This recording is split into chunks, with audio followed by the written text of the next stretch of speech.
Green, green, green. Got no help on the 3.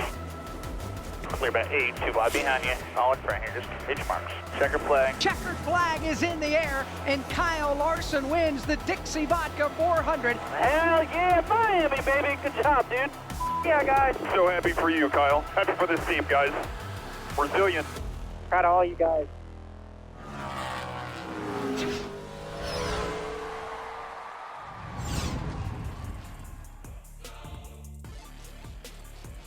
Hey race fans, welcome to the preview show delivered by DoorDash. I'm Kim Coon alongside Alan Cavanna, and the NASCAR Cup Series, they are headed from one intermediate track to another, going to Homestead-Miami Speedway this weekend. Love this track. The drivers love this track because it offers them options. They can be on the bottom lane, they can run all the way to the top of the wall, and they have the option to make their car better throughout a run. That's why they love this track. Okay, as they prepare for this weekend, what is in their notebooks? Oh, their notebook has to go back a full calendar year because we haven't been there this season so far. So I was talking with crew chiefs. They go back and look a little bit. It's the same tire they ran last year. Crew chiefs like to see that. They can get some notes there. But let's face it, the biggest obstacle for the entire field is, let me check. Yeah, Kyle Larson. Go back and check the notebook a year ago and it'll tell you Kyle Larson led the most laps, swept both stages, and won the race. Does this sound familiar? Yeah, he just did that last week. Feels like a little bit like deja vu. Yeah, and now he's going there with no pressure because he won Las Vegas. He can go and dominate again this weekend. Teams have to figure that out, what they can do to get past Kyle Larson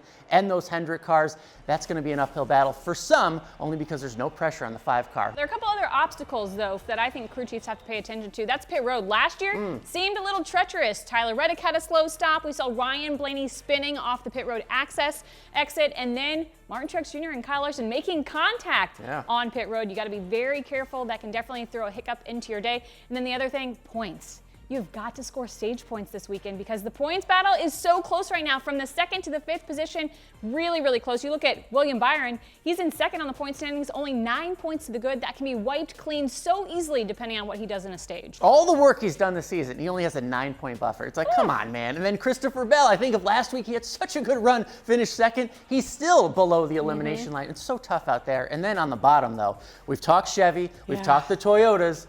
What's up with those Fords? Yeah, those Fords, as we look at the point standings, Chris Buescher minus 23, Ryan Blaney minus 17. Now, they're not completely out there in terms of being able to make up points, but they haven't had the speed on the intermediates. We were worried about them last week. I think that worry can continue into this week, and so they're on my bad list. Yeah, maybe Martinsville for them, not so much the 1.5-mile track. Yeah, Martinsville is maybe their light at the end of the tunnel. We'll see what they can do this weekend, but who else are the players on your scorecard? Well, I'm looking at all the current remaining playoff drivers, because you look back to last year, sort of an outlier. 8 of the top 10 in last year's Homestead race were not in the playoffs. Yeah. That's strange to me. I don't think that happens again.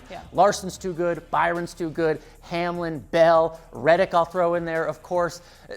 It's too late in the season for the cream not to rise to the top at a track like Homestead. I think the playoff drivers excel, just like they did in Las Vegas. Okay, you mentioned Tyler Reddick. He maybe would have been my favorite headed to Homestead if it weren't for his performance or lack thereof at Las Vegas. And, you know, they didn't have the car they needed all race long. He talked about it being too loose. He couldn't use the high line like we typically see him like to do. In fact, in his post-race interview, he said he was so concerned by their performance at Vegas that they might have to dig into their notebooks and do a little work headed into Homestead-Miami Speedway. Little worrisome for the 45 team. But every week we go with the Playoff Pulse, giving you the good, bad, and wild card for the upcoming weekend. Who is your good then for Homestead? It's an easy pick. Kyle Larson. Oh. I don't know if that's cheating, but I gotta say, yes, he already won the past weekend. He's locked into Phoenix. There are no worries there. But even if he hadn't won Las Vegas, you look at his performance last year, you mentioned it, led 199 laps, swept both stages. Again, no pressure on that team. So I think they go back-to-back and get a win this weekend, keep a playoff driver from locking themselves into the championship 4. Yeah, playoff driver like my good pick, Tyler Reddick. Oh. I know he didn't have the best Vegas race, but he won at Kansas. You go back to Darlington, another track where you run the high side. He finished 2nd to your boy, Kyle Larson. So I think Tyler Reddick can overcome some of that, and he gets the win on Sunday. He's my good pick. Okay, so the good. What about the bad? My bad. Look, 2nd week in a row, I got to go Chris Buescher. We keep telling you the stats. He's never had a 1.5-mile finish in the top 5. Last week at a 1.5-mile track, the worst of the playoff drivers. It's hard to overcome those points. You going with him? I'm going with him too. Oh, I sorry. know, he just hasn't had the speed, and he was really confident about his car headed into Vegas, just didn't have track position all day. In fact, so few opportunities with track position for that team that they scored no stage points, and I think you could see a similar story this weekend. Not good. How about your wild card? I'm going with Martin Truex Jr. Oh. I know we've talked about it before, but the big question is which 19 team is going to show up? Yes, they had a relatively strong Vegas in that they finally broke that streak of 7 straight finishes outside the top 15, but it was a 9th place finish, and he didn't have track position all day. So again, which 19 team is going to show up? You're going MTJ. I'm going with the disruptor. I'm going with the Florida man, the Melon Man, Ooh. Ross Chastain. Okay. Look, I know he's not in the playoff anymore, still competing for a title, but still fast. Had a great run in Las Vegas. Go back to last year, Ross Chastain finished 2nd at Homestead. If there's going to be a disruptor, Ross Chastain is doing it at the right time. Maybe the Melon Man puts a W up there on Sunday. I like it. Home state advantage. All right, it's time for our NASCAR 75 flashback. Each and every week, we look back at a past race.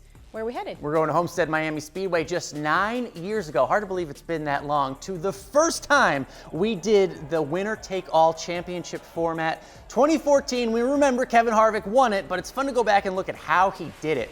Restart with 9 laps to go. Kevin Harvick is 6th on the restart, and in less than a lap, he's in 2nd and then quickly to the lead. Then there's another caution. Crazy, with 3 laps to go, they have a restart. Kevin Harvick on the front row next to contender Ryan Newman. A huge underdog Newman was. He gives it his all in that 31 car, but it is Harvick getting the advantage. Eventually the title.